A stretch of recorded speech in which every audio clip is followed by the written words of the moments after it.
Hundreds turning out tonight for the launch of a new book that claims to expose Mayor Rob Ford's exploits, past and present.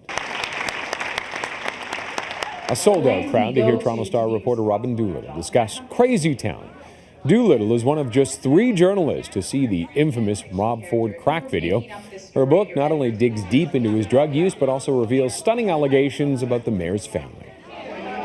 It's really viewed as sort of a sideshow and a circus, but there are real consequences. I mean, this guy is the mayor of one of the largest governments in Canada. Robin Doolittle talking about how the almost unbelievable mayoralty of Rob Ford and what she feels it is doing to her city drove her to write Crazy Town.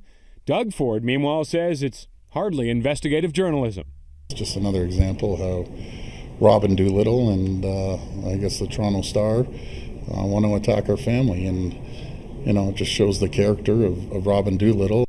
The book is guaranteed to raise eyebrows. Likely the most controversial allegation is that the mayor turned to hard drugs when his dad died in 2006, and that Ford's seldom-seen wife, Renata, reportedly knew about it and worried about it when he was elected as mayor in 2010. Doolittle claims Renata talked about it to a friend who allegedly recorded the conversation. In that conversation, Doolittle says Renata told the friend Rob told her that he'd give up the pills, but not the blow, a street name for cocaine. Is that if you can imagine, he's now the mayor, and they had this conversation at home about drug use and that this is going to ruin your whole life. The foreshadowing that's happening, and he did this anyway. Doolittle also delves into the Ford family history. She claims Doug Ford Sr. forced the kids to take a lie detector test after a large sum of money was stolen. The sons passed. Their sister Kathy and her then husband, Ennio Sturp, failed. They've always had this really strange relationship with truth and mistrust and tension between the family members. And I think that we're seeing that play out now, especially in the relationship between Doug and Rob, and Rob and his relationship with telling the truth in general. Doolittle says she reached out to hundreds of former classmates of the Fords, and several dozen responded.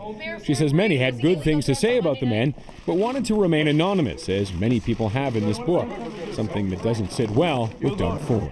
Typical Toronto Star and Robin Doolittle, it's always anonymous. Everything's anonymous.